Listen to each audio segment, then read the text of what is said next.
आपका स्वागत है हमारे चैनल पर। पाकिस्तान को जर्मनी से जोरदार झटका लगा है। भारत की ये बड़ी कूटनीतिक जीत है। इमरान खान अपने पनडुब्बियों को छुपाने के लिए जर्मनी से AIP सिस्टम चाह रहे थे, लेकिन जर्मनी ने इससे साफ मना कर दिया है और इससे पाकिस्तान के बर्बादी का खतरा और बढ़ गया है। इसी मुद्दे पर चर्चा करने के लिए हमारे साथ है राजनीतिक विश्लेषक पवन त्यागी। सर, आपका बहुत बहुत स्वागत है हमारे चैनल पर। सर, पाकिस्तान जिस तरीके से पूरी दुनिया में अलग थलग है, उसे ये लग रहा था कि वो जर्मनी से AIP सिस्टम मांगेगा और जर्मनी उसे दे देगा, लेकिन इस वक्त जिस तरीके से वो आतंकवाद के मुद्दे पर भारत ने उसकी जो छवि दिखाई है, उसकी जो असलियत उसके सबके सामने रखी है, उसी के चलते अब जर्मनी ने मना कर दिया। क्या कहेंगे आप इसको लेकर? देखिए, जर्मनी ने असल में उसको क्यों मना किया है, उसका एक कारण है कि जर्मनी के वहाँ जो पाकिस्तानी दूतावास है काबुल में, उसके ऊपर हमला हुआ था। हक्कानी नेटवर्क का जुड़े हुए लोगों ने उस पर हमला किया था और 150 के करीब नागरिक मारे गए थे उसमें। तो वो लोग पाकिस्तान में छुपे हैं और जर्मनी ने कहा था कि इनके ऊपर कार्रवाई करिए। और यही नहीं तो ग्रे लिस्ट से बचने के लिए FATF की लगभग 88 ऐसे आतंकी संगठन हैं प्रतिबंधित, जो वर्ल्ड में प्रतिबंधित हैं, उनके नेटवर्क पाकिस्तान से चलते हैं। तो पाकिस्तान को ये कहा था कि उनकी आप लिस्ट बनाइए और वो लिस्ट हमें सौंपिए, कौन कौन आतंकवादी आपके यहाँ हैं और आपने क्या क्या उनके खिलाफ कार्रवाई की, उनके खाते सीज करिए, उनको जेल में डालिए। तो इसने क्या है, दिखाने के लिए एक लिस्ट बनाई। उसमें आप जानते हैं अभी पिछले दिनों इन्होंने दाऊद इब्राहिम का भी नाम उसमें डाला, क्योंकि वो भारत की तरफ से वांटेड है मुंबई ब्लास्ट को लेकर के। और वो लिस्ट में नाम डाला, बाद में मना कर दिया। लेकिन उसको लेकर के उसकी कैसी किरकिरी हुई कि वो मना कर रहा है कि पाकिस्तान में नहीं है। तो भारत ने जितना भी सबूत सौंपे, तो भारत के तो न्यूज़ चैनलों ने भी दिखाया कि उसके घर का एड्रेस तक क्या है कराची का। तो उससे वो बेनकाब हुआ कि ये जो पाकिस्तान है ये आतंकी संगठनों पर कोई सॉलिड कार्रवाई कर नहीं रहा है, केवल ये दिखावा कर रहा है और वास्तव में रेडिकल इस्लामिक जो कट्टर इस्लामिक आतंकवाद है उसका कहीं ना कहीं ये पाकिस्तान पक्षधर है। और इसी बात को लेकर के अमेरिका ने पहले मना किया और अब जर्मनी से अगर ये मांगना चाह रहे थे इस सिस्टम को, जिसको AIP कहते हैं। ये सिस्टम एक ऐसा सिस्टम है पनडुब्बी के अंदर, आप जानते हैं पनडुब्बी पानी के नीचे रहती है सतह में, तो उसको जो भी उसमें कर्मचारी हैं उनको ऑक्सीजन लेने के लिए ऑक्सीजन चाहिए होती है। तो अगर ये AIP नहीं लगा है सिस्टम, तो उस पनडुब्बी को हर एक दिन में या तो 2 दिन में हवा में ऊपर आना पड़ेगा, सतह पर जाना पड़ेगा। वहाँ जाकर के वो ऑक्सीजन खींचती है पनडुब्बी, फिर वापस नीचे चली जाती है। लेकिन अगर ये AIP सिस्टम लग जाए तो ये ऐसा सिस्टम है कि इसके लगने के बाद वो पानी के नीचे 1 हफ्ते से भी ज़्यादा समय तक कोई पनडुब्बी नीचे रह सकती है और सभी कर्मचारियों को, जो नौसैनिक हैं, उनको वो ऑक्सीजन मिलती रहेगी पानी के नीचे ही। ये AIP सिस्टम अभी तक पाकिस्तान की पनडुब्बियों में नहीं है, भारत के पास है। भारत के वैज्ञानिकों ने ये खुद डेवलप की हुई टेक्नोलॉजी है और AIP सिस्टम भारत की जितनी पनडुब्बी है उन सब में लगा है। तो पाकिस्तान को लगा कि तुम भी भारत के बराबर आ जाओ, खुद के वैज्ञानिक तो खोज कर नहीं सकते तो क्या करो। तो जर्मनी के पास ये टेक्नोलॉजी है या अमेरिका के पास है, तो ये उनसे लेने की कोशिश कर रहा था और इसलिए उसने जर्मनी से सोचा कि ये तुम्हारा सौदा हो जाएगा, तुम्हारी पनडुब्बियों को ये ताकत मिल जाएगी और तुम भी भारत की बराबरी कर सकोगे। लेकिन ये उसका सपना ही रहने वाला है। ये एक रीज़न है कि काबुल का जो दूतावास पे जर्मनी के हमला हुआ, ये तो एक रीज़न है इसका। और इसके पीछे का रीज़न ये है कि मोदी जी का और एंजेला मार्केल जो है, जो जर्मनी की चांसलर हैं, उनका और मोदी जी का जो ट्विनिंग है, वो आप देखेंगे जब भी कभी विश्व पटल पर कोई मीटिंग हुई है, विश्व मंच पर कभी कहीं गए हैं और ये दोनों लोग मिले हों, आपने देखा होगा ये कैसी ट्विनिंग रहती है, मुस्कुरा के मिलना, वो बॉडी लैंग्वेज बताती है। और उनके अपने सांस्कृतिक रिश्ते भी हैं, क्योंकि जर्मनी के लोग जो कहते हैं कि हम तो पहले भारत की जो संस्कृति है वो हमारी संस्कृति मेल खाती है। वहाँ की आप एयरलाइंस को देखिए, लुफ्तहांसा नाम रखा हुआ है जो संस्कृत से है, तो वो कहते हैं हमारा तो सांस्कृतिक लगाव एक दूसरे से देश से है और जब से मोदी सरकार आई है तब से इन्होंने जर्मनी से बेहतर रिश्ते किए हैं। और जर्मन की जो चांसलर है अंजेला मर्केल, इनका और मोदी जी का जो संबंध है वो दो देशों के प्रमुख के कारण से है। और इन्हीं की जो काउंसलर है, इन्हीं का फेडरल सिक्योरिटी काउंसिल जो है, उन्होंने ये तय किया कि हम कम से कम पाकिस्तान को ये जो अपना अपग्रेड करने के लिए पनडुब्बियों को AIP सिस्टम मांग रहा है, हम नहीं देंगे। क्योंकि किसके ऊपर इस्तेमाल करेगा पाकिस्तान? अल्टीमेटली जो भी पनडुब्बी वो लेगा और अपग्रेड करेगा, उसका कहां इस्तेमाल करेगा? उसके आतंकवादी इस्तेमाल करेंगे। किसके खिलाफ? तो पहले भारत के खिलाफ। तो भारत के ऑब्जेक्शन के कारण, मोदी जी की कूटनीति के कारण ये जर्मनी ने सौदा मना किया है कि हम आपको AIP सिस्टम नहीं देंगे। ये 150 लोग मारे गए, ये हमला हुआ, ये तो एक रीजन है। लेकिन आप देखिए कि जहां कोई देश अपने मार्केट सजाए बैठा है, सब लोग चाहते हैं कि हमारा सामान बिके, और ये बहुत बड़ा बाजार है दुनिया में हथियारों का, तो सब चाहते हैं हमारा सामान बिके।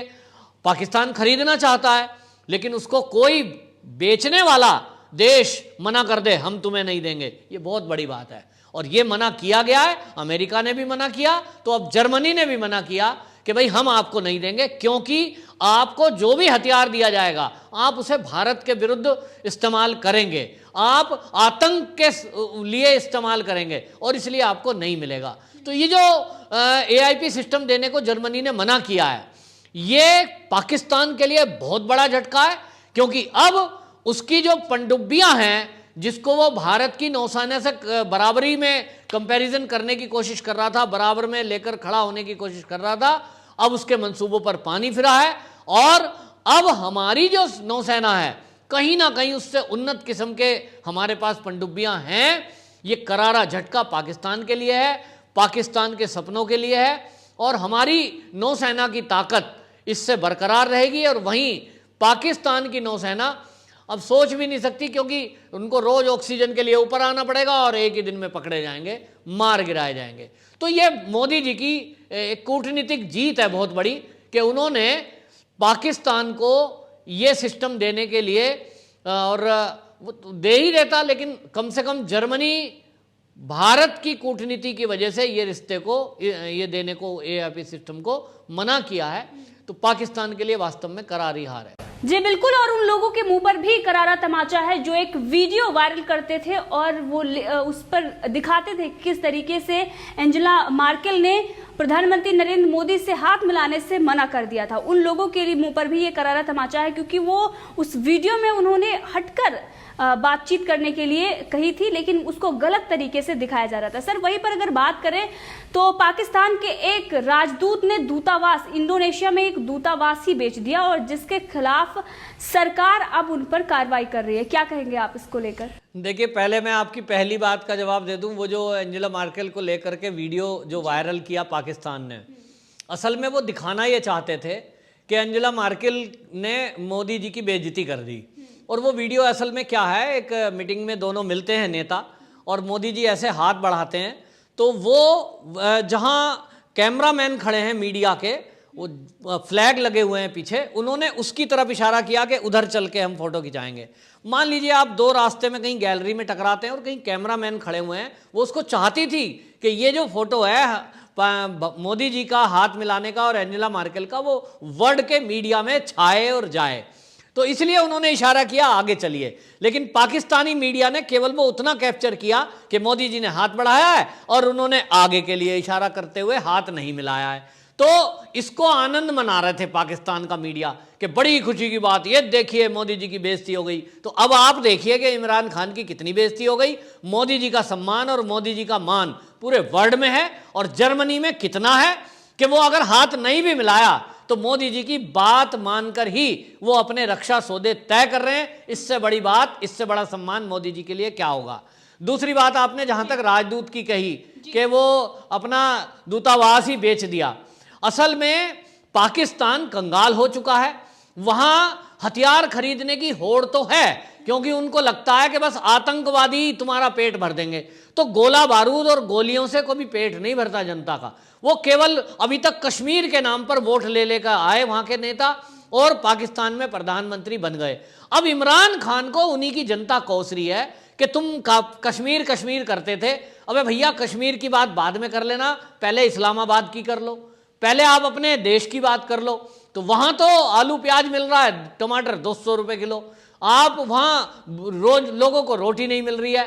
कंगाल पाकिस्तान, जिसका इतना बुरा हाल है कि उसके कर्जे पे कर्जा चढ़ता जा रहा है, और कर्जे को उतारने के लिए भी वो सऊदी के, चीन से और कर्जा लेता है, चीन के हाथों गिरवी रखा है। तो गधे बेचते हैं, ऐसा कहीं सुना आपने कि किसी ने गधे बेचे हो? वो गधे बेच करके अपना गुजारा चला रहे हैं। तो ये भ्रष्टाचार का एक बहुत भयंकर, एक मैं तो कहूँगा पूरी दुनिया में कहीं पहला ऐसा उदाहरण नहीं है कि दूतावास ही बेच दिया हो। वो देखते हैं कि जब हमारे प्रधानमंत्री ऐसा कर रहे हैं तो हम भी ऐसा कर दें तो क्या जाएगा। तो हर स्तर पर केवल भ्रष्टाचार है। टॉप लीडर, जो टॉप लीडरशिप है वहाँ की, वो केवल अपने ऐशो आराम में डूबे हैं। बड़ी लंबी लंबी गाड़ियाँ, बड़े बड़े दफ्तर, वो ऐशो आराम में है। जनता त्राही त्राही कर रही है। कोविड-19 को लेकर के किस तरह से टेंटों में अस्पताल बनाए गए, ना वहाँ कोई मरीजों का पता, ना वैक्सीन का पता, ना वहाँ गरीबों के लिए जो भलाई के लिए काम किए जाए उनका कुछ नहीं पता। बस वहाँ तो एक ही नारा है कि बस हम पाकिस्तान वाले भारत पे हमला कर देंगे, अब हम कश्मीर को ले लेंगे। तो वो कश्मीर में 1 इंच भी अंदर नहीं आ सकते, ये केवल उनका ख्वाब है। और अब जब से मोदी सरकार आई है, उन्होंने तो दिखा दिया है कि बेटा तुम एक आतंकवादी भेजो, तुम्हारे आतंकवादी के पाकिस्तान से चलने के पहले हमारी भारत की सेना को पता लग जाता है कि अब कोई तुम गलत कदम उठाने वाले हो, आते ही पहले ही गोली का निशाना बना दिया जाता है। तो पाकिस्तान को भारत ने अलग थलग कर दिया है हर मंच पर, और इस समय पूरी दुनिया के सामने एक्सपोज हो चुका है पाकिस्तान। पूरी दुनिया जान चुकी है कि ये कंगाल देश है और ये आतंकवादियों को शरण देने वाला देश है। ये वो देश है जहां आतंकवादियों के बड़े बड़े संगठन, 88 संगठन लगभग पाकिस्तान से संचालित होते हैं। कहीं ना कहीं उनके गुर्गे पाकिस्तान में बैठे हैं, जिसमें दाऊद इब्राहिम जैसे लोग भी हैं जिन्होंने भारत में बड़ा आतंक मचाया था। तो अब पाकिस्तान अलग थलग हो चुका है, वहीं उसका गुजारा करने के लिए भी उसके पास पैसे नहीं है, इसीलिए वो अपने दूतावासों जैसी बिल्डिंगों को बेच रहा है। जी, और जो दूतावास राजदूत ने बेचा है उसमें 22 करोड़ रुपए जो पाकिस्तानी रुपए हैं उसका उनको घाटा हुआ है, यानी कि उस दूतावास को औने पौने उस राजदूत ने बेच दिया। तो ये बहुत बड़ा भ्रष्टाचार है कि किसी दूसरे देश में दूतावास को ही बेच दिया गया है। ये सारी चीजें दिखाता है कि पाकिस्तान के लोगों का क्या हाल है। दूसरी तरफ जर्मनी से जो बड़ा झटका लगा है, और इनको जो ये तमाम चीजें ये कहते थे कि जर्मनी को लेकर जो वो वीडियो वायरल करते थे, उन सब को लेकर अब पाकिस्तान खुद की जो उसकी बेइज्जती हुई है, अब वो कहीं मुंह दिखाने लायक भी नहीं बचा है। सर, आपका बहुत बहुत धन्यवाद हमसे जुड़ने के लिए।